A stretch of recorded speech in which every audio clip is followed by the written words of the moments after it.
Are there any questions? Without notice, I give the call to the Honourable the Leader of the Opposition. Yeah. My question is to the Prime Minister.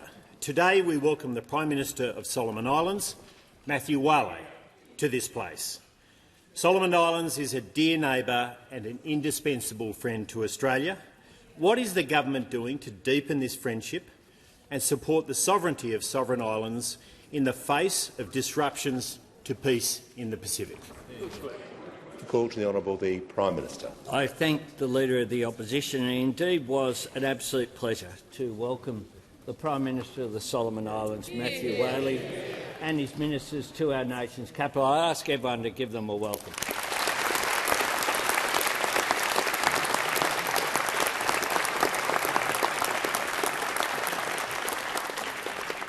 Our nation is very honoured that the Prime Minister has chosen Australia for his first overseas visit since taking office just a few days ago, really, about 2 weeks ago. That decision reflects the history and the deep bonds of cooperation that have linked our two nations and our two peoples over decades. As Prime Minister Wale said earlier today, the resilience of our relationship is self-evident, and it certainly is. At the request of the Solomon Islands, our two nations will commence negotiations on a new comprehensive treaty, underpinned by mutual trust, respect and open dialogue. This new treaty will help us confront global and regional challenges together as equal partners in the pursuit of peace across the Blue Pacific that we proudly share. Australia warmly welcomes the Solomon Islands signature to the Pacific Policing Initiative, and the Prime Minister will visit the Pinkenba facility tomorrow and just see the work that the Australian Federal Police are doing, along with their police counterparts throughout the Pacific, on getting that common culture in policing throughout the Pacific, making the security of all of our nations in the Pacific family that much stronger. This is also about building our regional security. And, Mr Speaker, Australia and the Solomons, like so many in our Pacific family, recognise that peace and security in the Pacific must come from within the Pacific. That is a key distinction. And the Prime Minister today, I welcome the comments that we had at our one-on-one dialogue, our meeting with senior Cabinet Ministers. He'll meet the Leader of the Opposition later this afternoon and members of his team. This is a very significant visit for Australia indeed, one of the most significant that we have had during my time as Prime Minister that we could possibly have, because the Solomons is, of course, very close neighbours to us. And we know there have been pressures on the Solomon Islands and that there have been bumps in the road. But this is an absolutely important journey that Prime Minister Wale and I have embarked upon today. He will be an honoured guest. Jodie and I will host Prime Minister Wale and Madam Wale this evening at the Lodge to further cement the personal relationship that we have. At a time of global disruption, respectful engagement between equal partners looking to solve shared challenges and seize shared opportunities is more important than ever. In education, in security, in tackling climate change, in economic resilience and in economic development. Because it's through these relationships, based in mutual trust, respect and dialogue, that we will build and strengthen our shared future as members of the Pacific family and bring security and opportunity to our peoples. I thank Prime Minister Wale for the invitation that I have, and I'm hoping to visit the Solomon Islands to reciprocate in a month's time. And I look forward to us continuing to work together on this treaty, which will be very much in the interests of both of our nations. Indulgence, the Leader of the Opposition. Well, thank you, Mr Speaker. Can I associate the opposition with the fine words of the Prime Minister? And can I welcome Prime Minister Wale, welcome to you, your wife and the Solomon Islands delegation on a cold and rainy day in Canberra, of course. Next month, Solomon Islands celebrates 48 years of being an independent nation. And ahead of that anniversary, and on behalf of the federal opposition, my best wishes to you and the people of the Solomon Islands. In 1978, as your people ushered in nationhood, profound words were spoken by your first Prime Minister, Peter Kenaloria. He said, "Independence means having our own political freedom, our own status, our national identity, dignity and self-respect as a nation." Prime Minister Wale, Australia is unwavering in its support for Solomon Islands' sovereignty and freedom, particularly in an age of emboldened authoritarian regimes who respect or disrespect neither freedom nor sovereignty. Solomon Islands will always have a friend in Australia, just as Australia will always have a friend in the Solomon Islands. I look forward to seeing the growing engagement between our police forces we've just heard about. I also welcome the news that Canberra and Honiara will begin negotiations on a new comprehensive treaty. You are a most welcome guest in our country and a dear friend. I give the call to the Honourable the Leader of the Opposition. My question is to the Prime Minister. Today's national accounts show GDP per person went backwards in the March quarter for the 10th time out of 15 quarters under Labor. On Labor's watch, more than 1.4 million migrants have arrived in Australia. Prime Minister, why is out-of-control migration your only strategy to achieve economic growth? Call to the Prime Minister. Prime Minister has the call. I thank the Leader of the Opposition for his question and confirming when I spoke with Prime Minister Wale earlier today, I said that our parliament can often be a bit robust. It began well and it's headed downhill pretty quickly. Mr Speaker. Migration. Order. Well, our Australian economy is growing. And it grew, fun fact, members on my left, by 0.3% in the March quarter to be 2.5% higher during the year, which under the circumstances of what is happening, in the March quarter there was this event on February 28th. There was this little event that had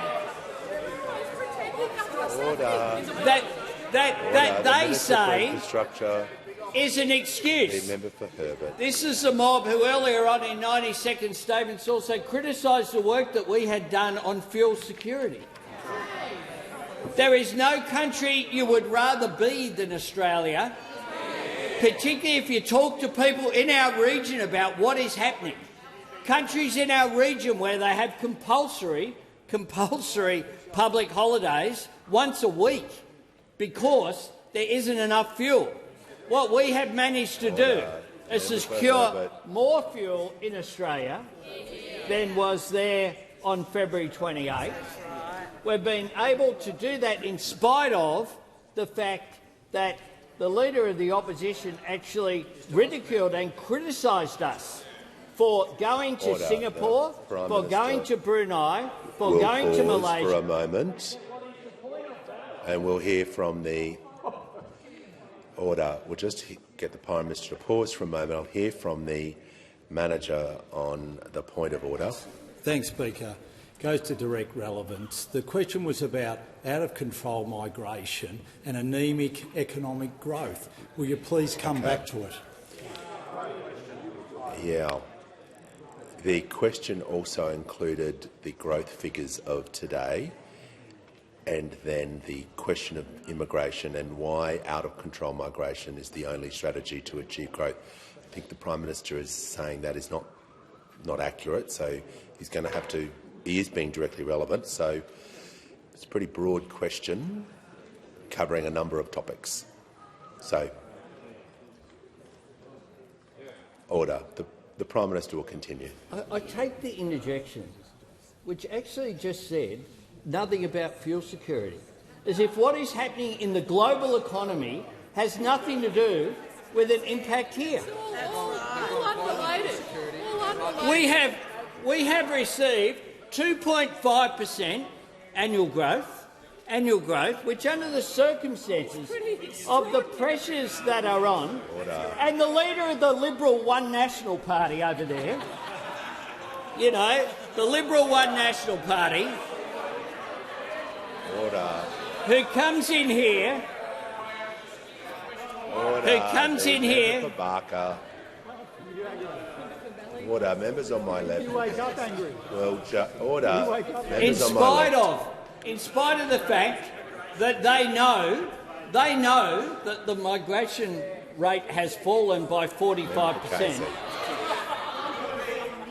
And what they do is come in here, pretend that we're immune from a global impact of a global war. Order. Promises. Order. There's way too many interjections during that. Member for Casey, member for Bowman, member for Barker, member for Herbert. We're just going to reset. When the House comes to order, when the member for Herbert ceases, we will hear the question. The member for Solomon has the call. Thanks, Speaker. My question is to the Minister for Pacific Island Affairs.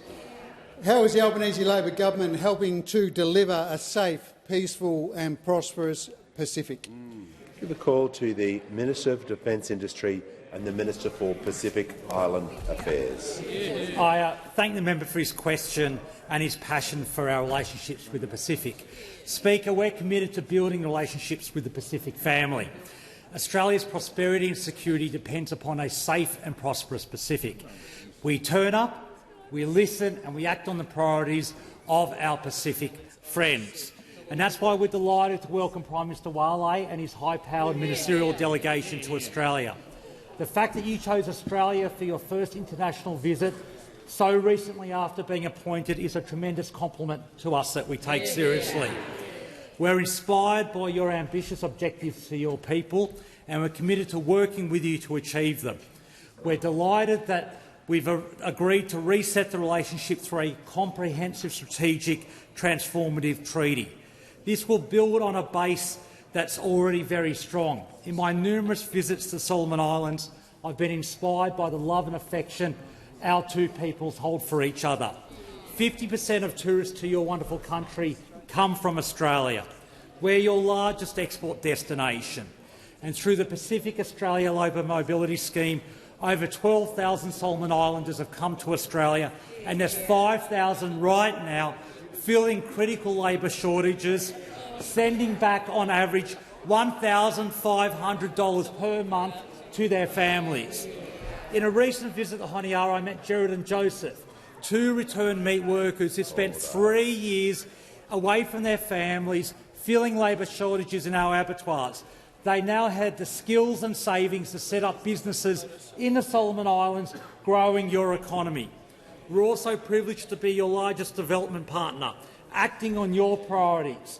I was delighted to open the $60 million National Transport Fund with Minister Wilkie, with an important innovation where we designated every dollar had to go to a Solomon Islands company. That meant that you got the double dividend of both the infrastructure but the skills and capacity building to build your economy. And I call on all development partners, if it's good enough to fund projects in the Pacific, it's good enough to trust Pacific companies and Pacific workers with that work. I was also delighted through the Leaders' Communique today to announce further support for your cyclone recovery, as well as 1,500 vocational scholarships. We're committed to working on your priorities, Prime Minister. So I say to you, Prime Minister Wale, and to your ministers, thank you too much for coming to Australia. Thank you too much for your partnership.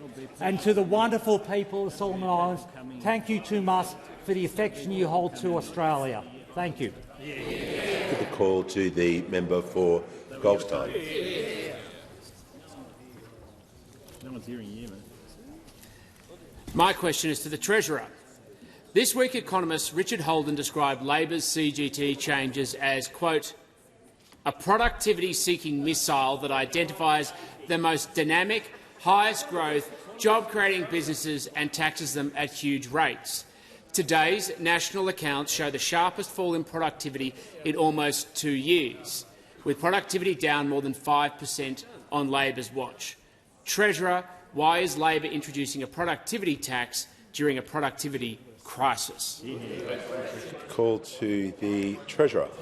I just said to the Deputy Prime Minister, Mr Speaker, I hope the Shadow Treasurer asks me about productivity, and he has. There's three reasons I'm pleased. There's three reasons I'm pleased he's asking me about productivity, Mr Speaker.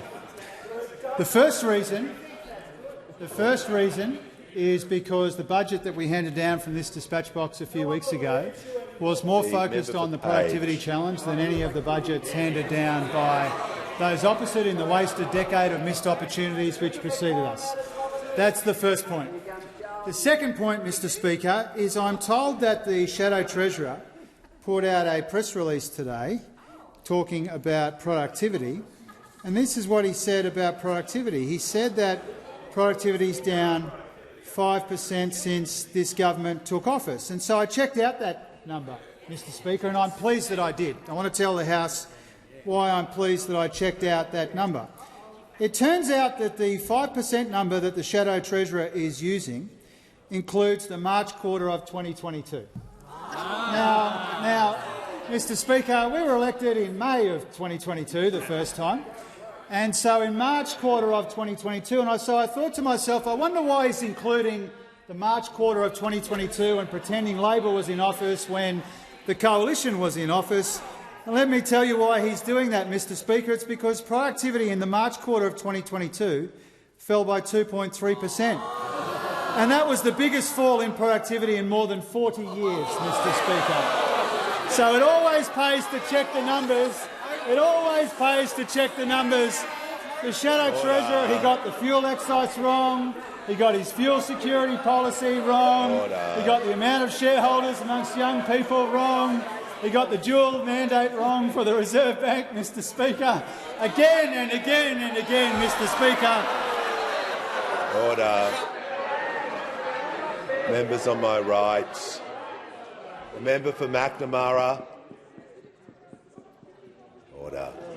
The manager's entitled to raise his point of order, and he shall do so now in silence. Just on relevance, Speaker, the question was about why are you putting in place a productivity tax during a productivity crisis? Yep. Yes, that was the question, but the other issues I think the Treasurers are addressing are regarding the capital gain taxes changes. They're just the way they were described as a missile that identifies most dynamic, highest growth, job creating and a whole lot of other things. So the Prime Minister wasn't asked about the opposition, so I think he's... Order. Don't question me, Member for Herbert, when I am dealing with the manager's point of order. So I'm just going to make sure that the Treasurer is being directly relevant. He won't be able to talk about the opposition's policy because he wasn't asked about the opposition policy. He was asked about his policies. Thank you.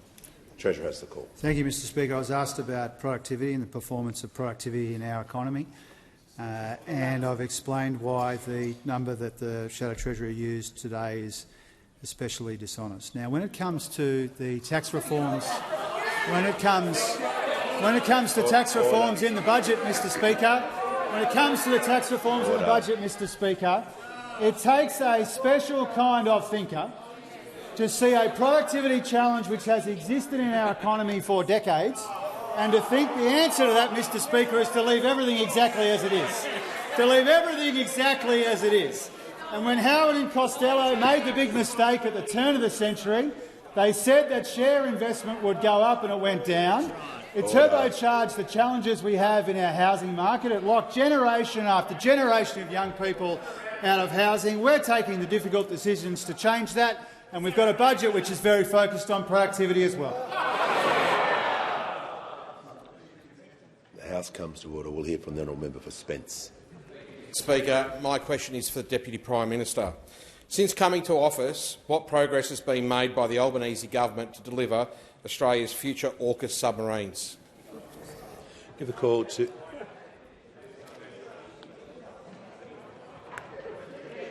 When the House comes to order, we'll hear from the Honourable the Deputy Prime Minister and Minister for Defence. Well, can I thank the member for his question, acknowledge his service, but also the contribution that his state is making to this great national endeavour. Mr Speaker, AUKUS is happening. From 2021, when AUKUS was first announced by the Morrison government, and I acknowledge the contribution of that government to bringing these three countries together, what was then an idea and a concept, today is a great national project in full flight. On this day, there are 220 submariners working on Virginia-class submarines serving in the US Navy. There's another 220 ASC workers at Pearl Harbor gaining invaluable experience getting those same submarines out to sea. There are 100 workers building the Skills and Training Academy at the Osborne Naval Shipyard in Adelaide, another 900 working on the submarine construction yard at Osborne, 250 building facilities at the HMAS Stirling in preparation for the Submarine Rotation Force West, which begins next year. In total, this is more than 1,000 high-skilled, high-paid jobs right now, union jobs, providing income, livelihoods, supporting families, and we are not about to do anything which disrupts that. And in just a few years, we will see 10,000 workers at Osborne, thousands more at Henderson, and these will be the largest, the highest-tech industrial facilities in our country. Now, through AUKUS, the Royal Navy will operate 8 nuclear-powered submarines. But one of those, just one, is shifting from being a new Virginia to an in-service Virginia is a good deal. It provides consistency. Against a backdrop of complexity, this makes it just a little easier and is a good financial deal. And to be frank, this is what we wanted from the start, and that this is now what is going to happen is a great outcome for Australia. Now, Mr Speaker, we are a three-ocean nation, and so building our submarine capability fundamentally builds our national sovereignty. And were we to lose that submarine capability, we would become more reliant, not less, on our alliance with the United States. And so the Albanese government is utterly committed to Australia being a submarine nation, and we are utterly committed to AUKUS and, through that, building a submarine capability which will keep Australians safe. Before I call the member for Warringah, I'll just do some acknowledgements briefly. I'm pleased to welcome in the Distinguished Visitors Gallery today Her Excellency Mrs Sarojini Srinivasan, the High Commissioner of Mauritius to Australia, and Her Excellency Ms Doris Arjon Deo Bracey, the High Commissioner of the Republic of Ghana to Australia. And I'm also pleased to acknowledge representatives of the local government of New South Wales, including President Councillor Darcy Byrne, the Mayor of Inner West Council and the CEO David Reynolds. Welcome to Question Time. Give the call to the honourable member for Warringah. To the Prime Minister. In the 1980s, your Labor mentor Tom Uren fought to stop Commonwealth from selling off HMAS Penguin at Balmoral.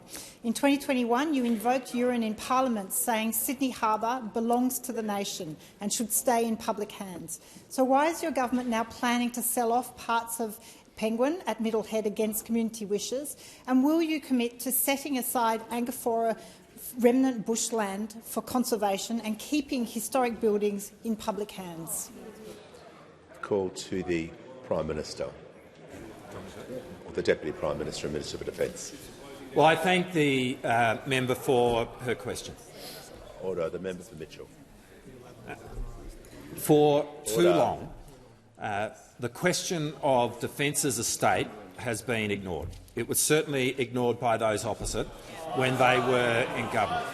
And so, as a result, when we look through the Defence Strategic Review about the bases that we need, the focus is on creating much more capable northern bases which can project our Air Force further.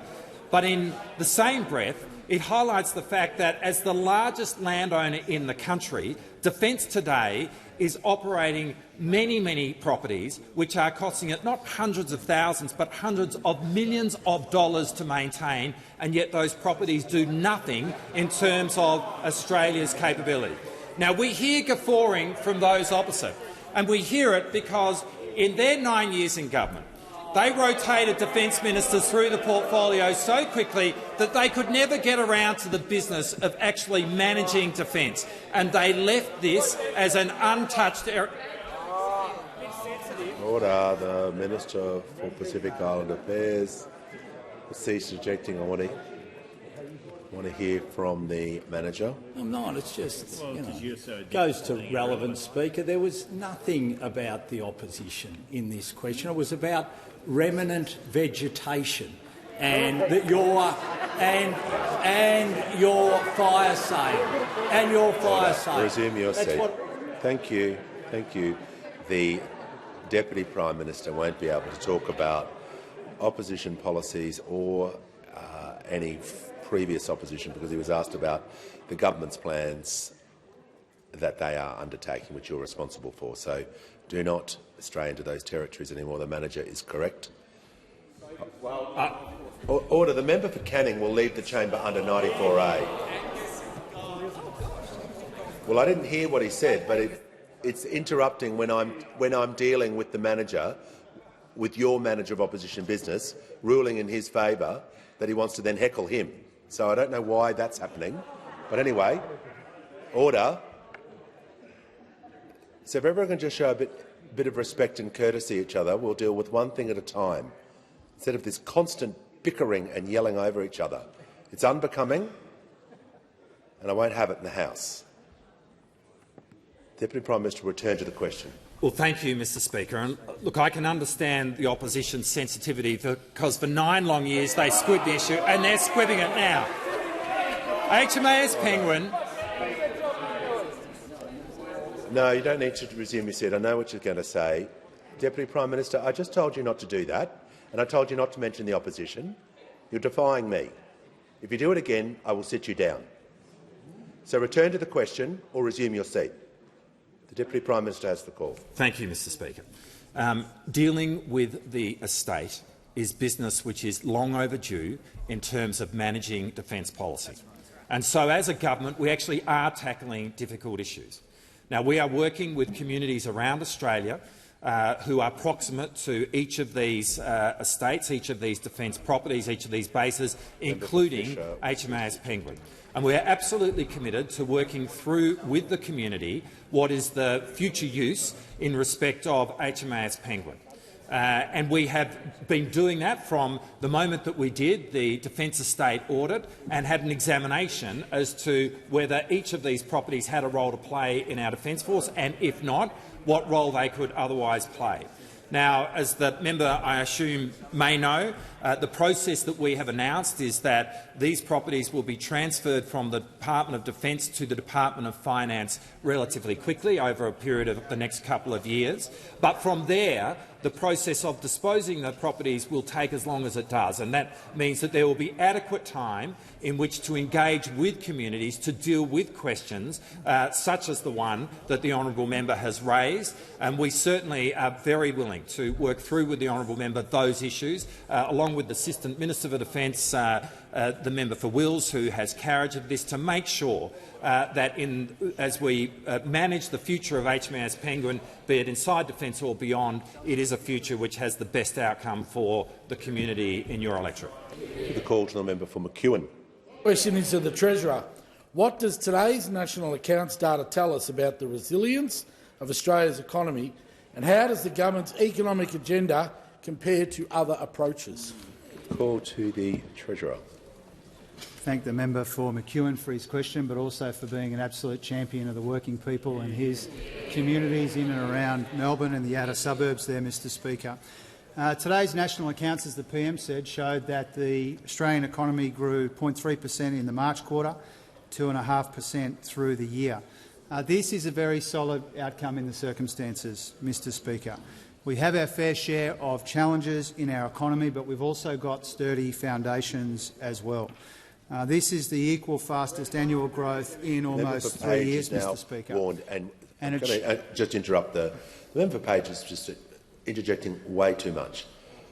For the remainder of question time, I want you to assist the House, control yourself, not interject anymore.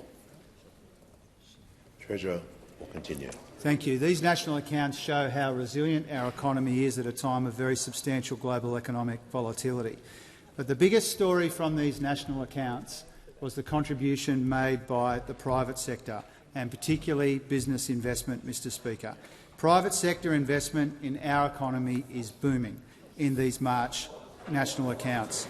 Economic growth was driven by strong growth in business investment, solid consumption and ongoing growth in dwelling investment as well, Mr Speaker. Now, those opposite haven't mentioned any of that because they're determined to talk the Australian economy down and the Australian people down. But these are the facts in today's national accounts, Mr Speaker. Now, the biggest contributor to growth was business investment. It's the fastest quarterly growth in nearly a decade and a half. New business investment grew 5.7%. It's more than 10% higher through the year. It made a big contribution to quarterly growth as well, Mr Speaker. So the outlook for investment is encouraging. The CapEx survey last week upgraded the level of nominal spending in investment to around $200 billion each year, when that CapEx number came in 6 times higher than expected. Now, most importantly, Mr Speaker, as a share of our economy, business investment is now 12.9%. It was 11.3% when we came to office. Annualised average new business investment is growing at 5.2% under this Labor government. It was going backwards by an average of 1.3% under those opposite, Mr Speaker. Now, when it comes to these numbers, the pickup in the private economy is the most important part of the story, and our budget, whether it's the productivity package, our focus on resilience and reform, is all about responding to these challenges but also making the most of our opportunities at a time of considerable uncertainty in the world. Now, there will always be those who want to talk down the Australian economy and the Australian people for partisan political purposes, Mr Speaker, and I can hear those opposite chirping away, outing themselves as the guilty party when it comes to talking down the Australian economy, Mr Speaker. Their strategy is to talk down our economy, to talk up division in our society and to vote against tax cuts and a fair go for first home buyers. This side of the House is cutting taxes, boosting wages and making the housing market fairer for first home buyers. Treasurer's time has concluded. Give the call to the Honourable the Leader of the Opposition. My question is to the Prime Minister. The Prime Minister promised Australians they would be better off. Today's national accounts show living standards going backwards. Since Labor came to office, Australians have experienced the sharpest fall in living standards in the developed world. When will the Prime Minister admit his economic strategy has failed Australians? The call to the Prime Minister. Mr Speaker, we see a global crisis as an opportunity, to talk Australia up. They see it as an opportunity to talk Australia down. We have growth today of 2.5%, which is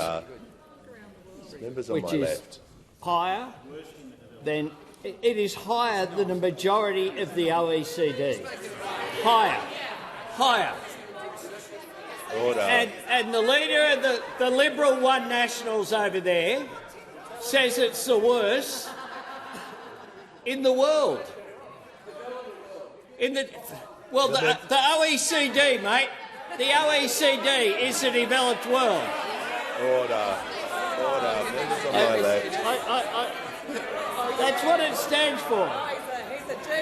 The OECD. It's this little body based in Paris.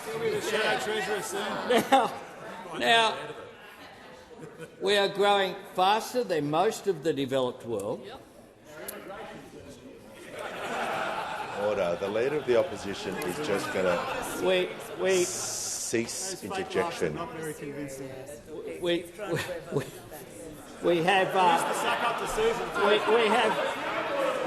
have Timu Abbott over here trying to press buttons. The member for Forest.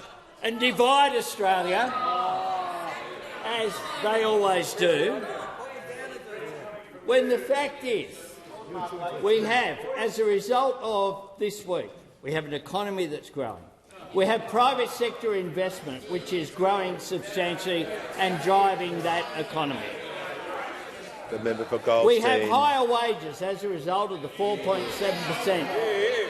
Something that those opposite and those in the Liberal One National coalition of the three parties speak about battlers from time to time, but give a battler a wage increase and they hate it. Has the Prime Minister concluded his answer? Has the Prime Minister concluded his answer?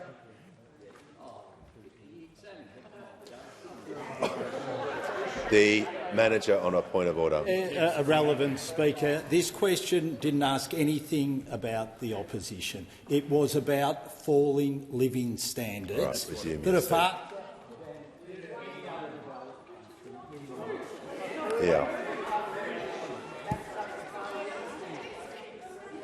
And I think that's the bit the Prime Minister is disagreeing with in his answer regarding the question. So he's entitled to disagree with the question, all right, as every Prime Minister and Minister have done, certainly since I've been in the Parliament. So he's not breaking ground there. So let's just listen to the order. Let's listen to the Prime Minister, because the Leader of the Opposition was heard in silence. So I think it will be the best interest of the House if everyone just calms down and listens to the Prime Minister. When it comes to living standards, Mr Speaker, there are two issues we've seen this week. A 4.7% increase for those people on the minimum wage, taking it for the first time to above $1,000. They say, what's that got to do with living standards? Oh, exactly. People's wages. People earning more. Wages have got nothing to do with it. Wages have got nothing to do with it. Those opposite. Order. We know it's a long time since they saw a minimum wage. And tax cuts. And tax cuts, which they're going to vote against on Thursday. The member of Moncrief. I think wages have got nothing to do with living standards. All right. Now the House has come to order. We'll hear from the honourable member for Belyea. Speaker, my question is to the Minister for Housing. How is the Albanese Labor government helping more Australians into home ownership, and what results are we seeing from the 5% deposit scheme? Why is this approach more beneficial than other approaches to housing? Call to the Minister for Housing, the Minister for Homelessness and the Minister for Cities. Thank you so much, Speaker, and I thank the member for Belyea for his question. Not only is he a superb representative of his local community, Speaker, but in part because of his advocacy, we have now supported 5,000 of his constituents into home ownership through the for the 5% deposit program. Now, Speaker, there is no greater aspiration in the life of most Australian families than getting into a home of their own. And, Speaker, there is no shortage of aspiration coming from young Australians. The problem is opportunity. Young Australians want to buy a home. They want security, they want stability, they want a home to build their future, and what they need and deserve is fair chance and a government that will back them in, and that's what they're getting from us, Speaker. Now, Speaker, this is exactly what our Homes for Australia plan provides. Under the 5% deposit scheme, more than 250,000 Australians have bought a home of their own. Together, those Australians have avoided more than $2.3 billion in lenders' mortgage insurance. Now, Speaker, about 60% of the people who enter this scheme actually come in with a deposit that's larger than 5%. Nearly 70% are ahead on their mortgage repayment, Speaker. And 1 in 4 of these scheme participants have built up so much equity in their home they've transitioned off the scheme altogether. Speaker, the Commonwealth Bank recently confirmed that participants in the scheme are outperforming their broader mortgage books when it comes to repayments. How good is that? And, Speaker, what it shows us is that when you give young people around this country an opportunity, they grab it with both hands. That's because young people were never the problem here. They needed a chance, they needed the government to back them in, and that's exactly what we're doing. Speaker, our 5% deposit program is helping Australians get to auctions sooner, and the changes in our budget will make sure they have a fair shot when they get there. Now, Speaker, I'm asked about alternative approaches. The three right-wing parties, One Nation and their poor tribute acts, do have very different views about how to manage housing. Instead of trying to help, Speaker, those opposite spend their time talking down the 250,000 Australians who have used this scheme. We've heard the Liberals call it a gimmick, we've heard the Nationals call it a scam, and we've heard One Nation call it socialism, Speaker. I don't know how you call 250,000 Australians in home ownership socialism, but there you have it. Now, Speaker, you can't back first home buyers and then critique and belittle the choices that they make. We are incredibly proud to have helped more than 250,000 people around our country realise the dream of home ownership, Speaker, and there'll be more where that came from. For the call to the honourable member, the Minister for Social Services. Okay, Member for Lindsay, it's okay. I heard it. That's why I cautioned her. Okay. Now the member for Moncrieff I'd like to give the call to. Thank you very much, Mr Speaker, after that entrance. My question is to the Minister for Sport. There are over 70,000 community sporting clubs across Australia, many of which rely on donations from trusts. How many community sporting clubs will now feel the brunt of Labor's minimum 30% tax on trusts? Order. No, we're not having that sort of interjection. The member for McEwen will leave the chamber under 94A. We're not having that. I've made it crystal clear when people are asking questions that is not the time to interject. Trust me, if I can hear you from there, it's pretty loud. Okay? So out of respect for the member for Moncrieff, we're going to hear her question. We'll hear it in silence, and we'll show everyone the same level of respect. The member for Moncrieff has the call. My question is to the Minister for Sport. There are over 70,000 community sporting clubs across Australia, many of which rely on donations from trusts. How many community sporting clubs will now feel the brunt of Labor's minimum 30% tax on trusts? The Leader of the House. Just raising a point of order, Mr Speaker, on the direction of the question. My understanding from practice that when a question goes to an actual different portfolio area to the minister who would be responsible for the policy involved, whoever is the most relevant person to the particular question is the person who should stand. That there's a principle in practice. I wasn't able to grab the book out in time, but this is starting to happen a number of times in question time. All right, we'll just get the member for Moncrieff can resume her seat. Order. The transfer of questions has always been a principle, and that's applied a number of times in this parliament and last parliament as well. It was asked to the Minister for Sport because it was around the 70,000 community sporting clubs. So. Yeah, that's. I understand, and it is the practice which allows the transfer of questions to ministers. That's always been a standing arrangement of the House, and that is able to happen. So, and I appreciate the members asked her question. Now the Treasurer will answer the question. Order. Member for Forest. Do not interject anymore. Forest. We didn't. Order. Sure we didn't. Okay, the Treasurer. Thanks, Mr Speaker.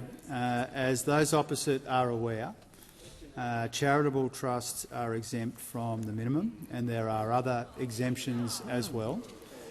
When it comes to fixed trusts, for example, they are exempt, and there's other kinds of exemptions and concessions built into the proposal that we put in the budget, Mr Speaker. And as always, when it comes to tax reform of this kind, the final implementation details are subject to the usual kind of consultation. Order. Order. Order. Before I call the member for Canberra, we're just going to allow the House to order. Just for all members' benefit, just the way that question was handled was practice, page 549, about the transfer. Manager of Opposition Business, just so you're aware, page 549 of practice. Anyway, we'll move to the member for Canberra. Thank you, Speaker. My question is to the Minister for Skills and Training. How is the Albanese Labor government's key apprenticeship program supporting more tradies to build more homes? And what has been the response to the program? Excellent. Give the call to the Minister for Skills and the Minister for Training.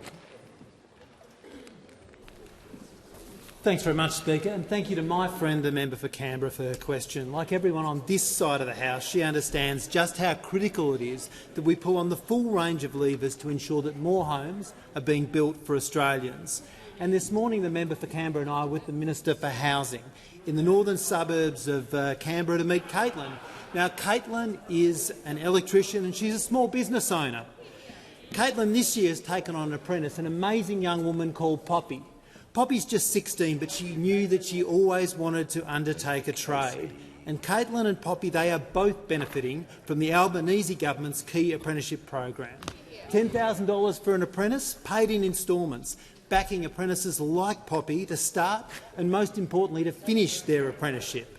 Caitlin benefits too because she's amongst the thousands of small business owners backed by an employer incentive as well. So, Speaker, we now have 25,000 new housing construction apprentices who've signed up to the Key Apprenticeship program in just the first 10 months. That's 25,000 Australian apprentices who we're backing to build more homes in every corner of this country. 9,300 more chippies, 5,300 more plumbers, 4,800 more sparkies like Poppy and the member for Moore as well. More signing up every week, Speaker, more signing up every week. We are providing targeted support through this program to businesses like Caitlin's to take on apprentices and to apprentices just like Poppy to become qualified tradies. On this side of the House, in the Albanese Labor government, we're helping Australians get trained to build more homes. Building homes, not hamburgers, as was the case under the former government's back and CAC schemes. Now, the Leader of the Opposition, he's got a lot to say when it comes to talking Australians down and seeking to divide. Order. The Minister will pause. The member for Rishworth. For Canberra's question was admirably tight. He wasn't asked about opposition policies. Wasn't asked about the opposition. He was just asked about Labor's own policies. All right. I'll deal with this. Oh, yeah. The Minister was asked about what has been the response to the program. So I assume he's going to talk about what the opposition's response to the program was. So he is. Order. The Leader of the Opposition can please just assist the House and me at the moment while I deal with this matter. So the Minister was being relevant because he was asked about what's the response, and he's going to tell the House what the response was. So I was telling the House about Caitlin's response and Poppy's response and the response of 25,000 Australians. Your response, Leader of the Opposition, is always to talk Australians down and always to divide communities. You can't even say the word TAFE. You don't support free TAFE, which has seen 742,000 enrolments in just the 3 years. But tell us, Leader of the Opposition, do you support the Key Apprenticeship program and to support what it is delivering to Australian apprentices? Or do you agree with your Shadow Minister who said the program is wrong and throwing good money after bad money? Small businesses and Australians deserve to know. The Albanese government backs small businesses and we back apprentices like Poppy, whereas all of the right-wing parties over there are always talking Australians down while we're backing Australians to get a trade to build more homes for Australians. The call to the member for Lyne. Thank you, Mr Speaker. My question is to the Assistant Treasurer. Australia's not-for-profits include donors' trusts, including non-government schools and churches, will now be impacted by Labor's minimum 30% tax on trusts. How much do not-for-profits stand to lose from the effects of Labor's toxic taxes? Give the call to the Assistant Treasurer and Minister for Financial Services. Thank you, Speaker, and I thank the honourable member for the question. And can I reiterate the points that the Treasurer made, that there are a number of very clear exemptions when it comes to trusts from the policies that have been announced, charitable trusts and fixed trusts. Members on my left. And can I undertake that the policy that we are putting forward in this budget is to better align taxation arrangements for those who receive income from work, as opposed to those who receive income from capital and from trusts, and that is something which has been called for a long time. Resume your seat. The minister's concluded his answer. All right. Everyone in the House comes to order. The member for Mitchell, I can hear loud and clear. Give the call to the member for Werriwa. Thank you, Mr Speaker. My question is to the Minister for Employment and Workplace Relations. How is the Albanese Labor government supporting working Australians after a decade of wages being kept deliberately low? Call to the Minister for Employment and the Minister for Workplace Relations. Well, thank you, Speaker. I'd like to thank the member for Werriwa for her question and for her long-standing advocacy for getting better pay and conditions for workers in this country. Now, since coming to government, Labor has been focused on helping Australian workers earn more and keep more of what they earn. From enshrining penalty rates into law to our same job, same pay reforms, we back fair pay for workers. This government has advocated each and every year to the Fair Work Commission to boost the wages of our low-paid workers. And just yesterday, the Fair Work Commission handed down its decision to award a 4.75% wage increase for modern award-reliant workers in Australia. Now, in their decision, they also recognised that the lowest-paid workers relying on the national minimum wage needed additional support and awarded those workers a 6% pay increase. These workers will be now earning over $1,000 a week. Now, this decision represents a real wage increase, providing real cost of living relief for retail workers like Janita. Janita welcomed the decision yesterday and said that this pay rise, and I quote, would definitely help us get ahead. It will make a difference for support workers like Lika, who said that this pay rise was a win and will assist her and her co-workers with everyday costs. And it will help youth workers like Jordan, who said that these extra dollars mean that I can spend more time with my family. This government welcomes the Fair Work decision because workers like Janita, Lika, Jordan and millions of others deserve a pay increase. Now, Mr Speaker, of course, we all know that when those were in opposition, when those opposite were in government, they never once advocated to the Commission for a real wage increase. And, of course, they kept wages deliberately low as part of their economic architecture. But even in opposition, you would have thought that they had learnt their lesson. But they haven't changed their approach. Indeed, Senator Hume made the opposition's position very clear when she said that if the Fair Work decision comes down at a rate that's higher than inflation, that would be the worst thing for Australians.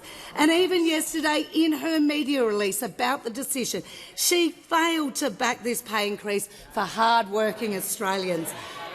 When the coalition fails to back workers like Janita, Lika and Jordan, it is our Labor government that has their back.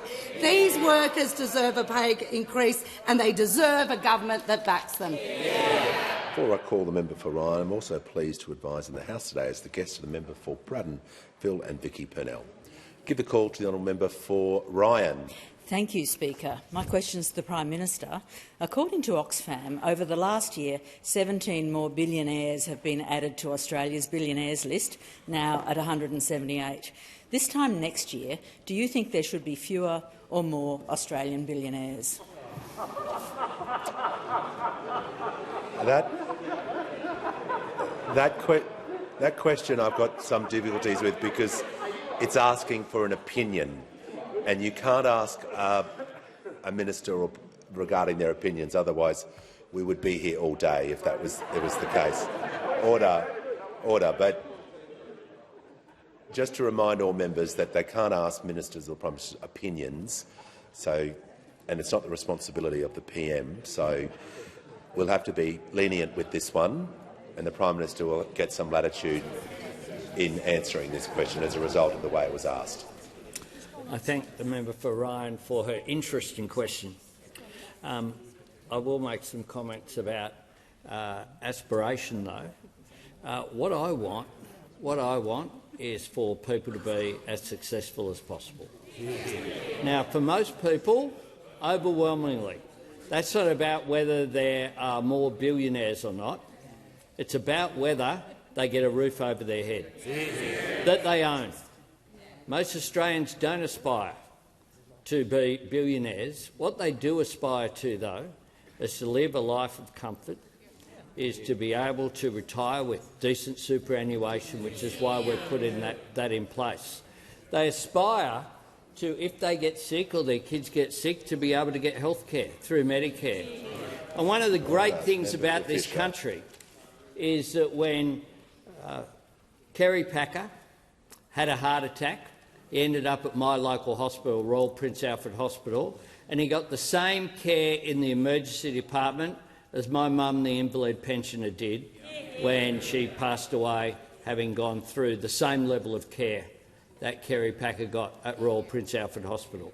That's what they aspire to. They aspire as well to make the most of themselves, and that's why we're investing in early childhood education.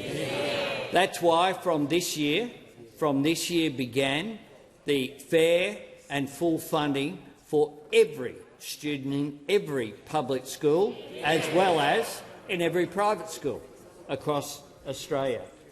They aspire to make sure that they are able to live a life which is free from conflict as well, which is why we work in the international community to build relations in our region, which is why Australia is a voice for multilateralism and those institutions that we think is important as well. When it comes to, I got a question earlier on about living standards and the quality of life that people have, just a few fun facts. Living standards were up over the last year on the annual basis. Living standards were falling 1.5% in the quarter before we came to office. 1.5% in just one quarter. And the latest OECD data shows that living standards are growing almost 3 times the OECD average of advanced economies. And so my government is absolutely committed to a better quality of life overwhelmingly for Australians, which is why, as well, when we've had to make difficult decisions, like on where income tax cuts will be targeted, we've targeted it at low and middle income earners, which is why also we support the minimum wage increases that were granted by the Fair Work Commission. Call to the honourable member for Bass. Thank you, Speaker. My question is to the Minister for Social Services. How is the Albanese Labor government delivering on its commitment to strengthen paid parental leave, and what are the risks? Great question. Give a call to the Minister for Social Services. Thank you, Mr Speaker. I want to thank the marvellous member for Bass for her question. I know that she is a great supporter of paid parental leave because of the terrific use her constituents have made of it. Before the Rudd and Gillard governments, Australia was one of the very few advanced economies that didn't have a paid parental leave scheme.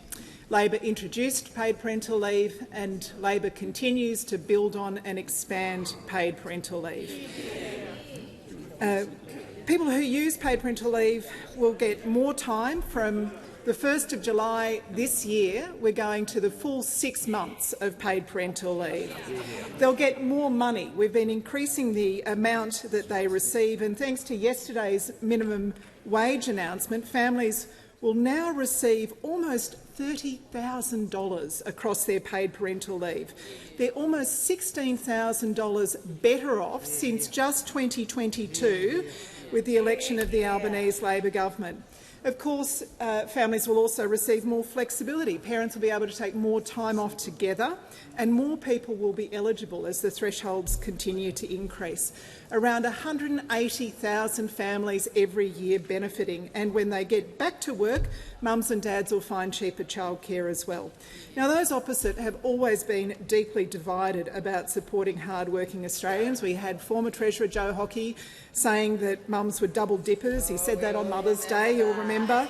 former Prime Minister Scott Morrison calling them rorters, the member for Goldstein saying it's not my choice that women have children, it's genetic. And now the Leader of the Opposition wants to strip paid parental leave from hard-working Australian families who are permanent residents. Last election I met a lovely family in Parramatta. The mum was a junior doctor in a hospital. The dad had a small business. They'd migrated from India. They were permanent residents. They were on track for citizenship. I don't know why, after 6 years of paying taxes, the Leader of the Opposition thinks this family doesn't deserve to benefit from paid parental leave. But he is not. They're not on a unity ticket on this. They're not on a unity ticket. Senator Andrew McLaughlin says, and I quote, "There does not appear to be any clear reasoning why hard-working tax-paying non-citizens should be treated differently." It's up to the Leader of the Opposition to explain why he thinks they should be. On this side of the House, we are very clear. Cheaper childcare, higher wages and lower taxes for working mums, flexibility at work, a lower gender pay gap, and we're for more and better paid parental leave. Call to the Leader of the Nationals in the House of Representatives. Thank you, Speaker. My question is to the Minister for Aged Care. Older Australians are dying on the waiting list for support at home packages. Does the Minister take any responsibility for more than 4,800 older Australians who were deemed eligible for support but died in the past 12 months waiting to receive appropriate home care? Give the call to the Minister for Aged Care and the Minister for Seniors. Thank you, Mr Speaker. I thank the member for Gippsland for his question. He engages regularly with my office in advocacy around members across his community and their access to aged care. It is always incredibly distressing for families and, of course, for the community more broadly, where people pass away or indeed die in circumstances where they aren't provided the appropriate care. The Royal Commission into Aged Care Quality and Safety examined these issues in great detail and provided recommendations that provided a pathway to the bipartisan approach that this parliament has taken to improving the way that we provide care, both in a residential setting and, of course, in regards to the new Support at Home program that was passed through this parliament along with the Aged Care Act and began on the 1st of November. Now, there's more work to be done. There's no doubt about that. But we are seeing unprecedented demand for aged care services. I've discussed that many times in this parliament. And we released a report on Sunday that showed that waiting times to access home care under the Support at Home program are decreasing across the board. This is a significant step forward and cause for optimism about the way that this is heading. Again, our government is utterly committed to ensuring that every older Australian can get the high quality, dignified aged care that they deserve. We'll continue to work day in and day out to make sure that those waiting times continue to come down and we get the care to people that they deserve. Call to the honourable member for Dunkley. Thank you, Mr Speaker. My question is to the Minister for Communications. How is the Albanese Labor government helping to protect children from the dangers of online harm? Give the call to the Minister for Communications and the Minister for Sport. I thank the member for Dunkley for her question and for her advocacy for her powerful local organisation, Smack Talk. The Albanese government is taking world-leading action to protect Australians from online harm, especially children and young people who are the most vulnerable. Our social media minimum age law has seen 5 million under-16 accounts removed, deactivated or restricted so far. We are already seeing the green shoots of what the world looks like for young people without the pervasive and persistent pull of social media. They are playing more sport, they are reading more books, and they are reconnecting with friends and their families in real life. eSafety is actively investigating potential non-compliance by Instagram, Facebook, Snapchat, TikTok and YouTube. And if eSafety finds these platforms have systemically failed to uphold their legal obligations, I expect the Commissioner to throw the book at them in court. Because the Albanese government is on the side of parents and kids, not of platforms. And that is why we quadrupled funding to our independent regulator and why we are introducing a digital duty of care. The Albanese government's digital duty of care will change the foundation of Australia's online safety laws. It will recognise that big tech have the technology, have the resources, have the responsibility to manage harms before they occur, rather than solely relying on individuals to report harmful material post-exposure. And they will have to ensure the safety of the features they choose to adopt, like AI and like algorithms. The digital duty of care will empower eSafety to react twice as quickly to cyber abuse and to compel more transparency from tech companies to keep Australians safe online. We have a long-term view and a strategy to ensure that safety is built into online products and is not an afterthought. As Catherine West wrote in The Australian, all parliamentarians across every party should support the digital duty of care with the same multi-partisan resolve that delivered Australia's landmark social media ban. This is not a political question. It is not an issue that should be bargained or traded or compromised. It is a question about what kind of society we are. The Albanese government has got the backs of Australian families against big tech, and we will not back down. Give a call to the member for Clark. Speaker, my question is to the Minister for Resources. Minister, in the 1990s, whistleblower John Legate blew the lid on non-remediated mine sites and foretold of an eventual cost in the billions of dollars. He was vilified dreadfully but vindicated ultimately. Minister, in a 2023 CSIRO report, you noted that 240 mines will close by 2040 at an annual cost of $4 to $8 billion. Can you assure us that companies have provided for this expenditure and that taxpayers won't be left to pick up the tab? Call to the Minister for Resources and the Minister for Northern Australia. Thank you very much, Mr Speaker, and I thank the member for Clark for his question. I refer to his question. The state and territory governments regulate much of the mining rehabilitation around the country, and they are responsible for ensuring that regulatory requirements indeed exist but also are met by mine owners. So governments in all of our states and in the Northern Territory require mining companies to plan for closure from the outset and to back those plans with financial assurances, including the payment of bonds and other similar schemes. There are, however, legacy mines around the country that came to existence before the structured and very essential, important assurances I've just mentioned and the overall regulation of mining activity, and the states and the Northern Territory manage those legacy mines and the remediation and rehabilitation of them. So while not footing the bill for Commonwealth taxpayers, the Commonwealth does support responsible mine rehabilitation in a number of ways, but very importantly through the ongoing funding for investment in the Cooperative Research Centre for Transformations in Mining Economy, CRC Time. And the report that you referenced was a joint effort between the CSIRO and CRC Time. And the CRC Time is the world's only dedicated research body examining the social, economic, cultural and environmental impacts of mine closure, as well as delving into how you do effectively rehabilitate a mine. And I want to take this opportunity to thank the CEO, Dr Guy Boggs, and his team and the 75 partners in that CRC for their efforts in addressing the challenges of mine remediation. And that includes those state and territory participants that I mentioned earlier and their responsibilities, and that is how they are seeking to meet those responsibilities.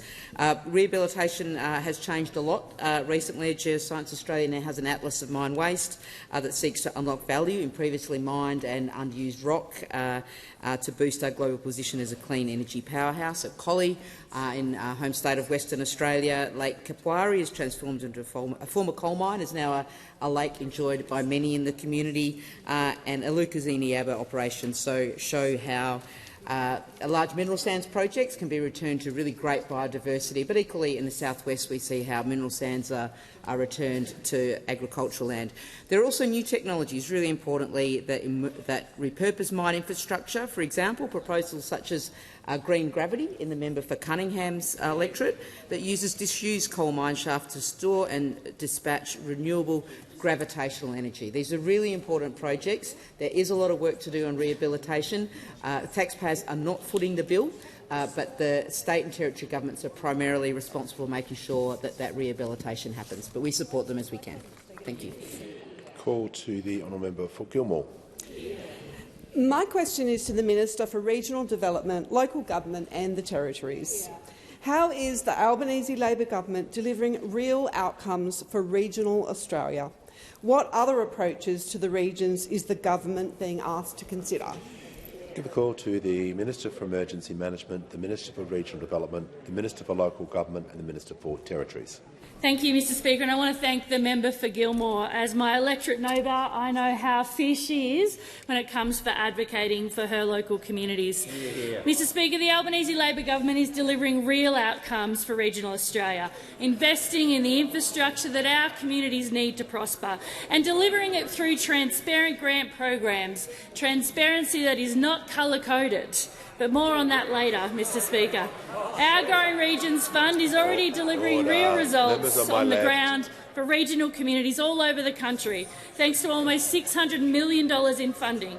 And I was pleased to recently hear Cassowary Coast Regional Council Mayor Teresa Millwood talk about the revitalisation of the Mission Beach Town Centre in Queensland, made possible by $8 million in Growing Regions funding. And she said this is going to breathe new life into Mission Beach. It's already happening. We've got people constructing new accommodation around the village green, and I've spoken to business owners and they tell me that this is just what this place needed. And we must thank the Australian government and the Queensland government, because without their support this would not have happened. And Mr Speaker, through our budget we're investing a further $750 million for future rounds of Growing Regions and Thriving Suburbs community infrastructure programs. And that's on top of the projects we're already supporting across the country through our $400 million Regional Precincts and Partnerships program.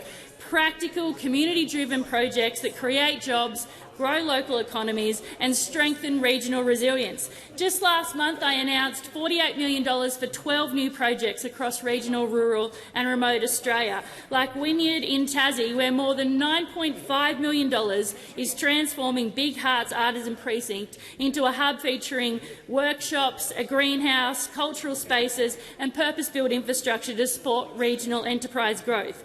Producer Dudley Billings said this funding gives our community a chance to lean into its strengths. The trades that build our region can carry it forward. Hand-built, handmade, ultra-local and built to last. That's the Artisan Precinct. These projects show what is possible when governments partner with local communities. But, Mr Speaker, our grants programs are assessed based on merit and transparency. And how does this compare to other approaches? And I hear a lot of chirping over there, so maybe if they listen up they might learn a few things. Because last time they were in government they used regional grants money as their own personal election war chest. They gave out $261 million of their $272 million regional growth fund to coalition-held seats. $248 million of that funding allocated just before the 2019 election. That's what it's like under them. Pork barrelling on an industrial scale. But not under this government, because on this side of the House we're a party for all the regions, not some of them. The call to the Prime Minister.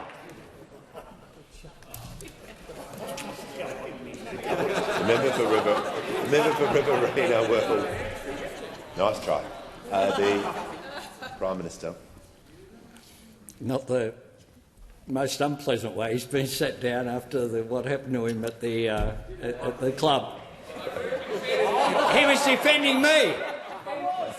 He was defending me. No, he did well. He did well.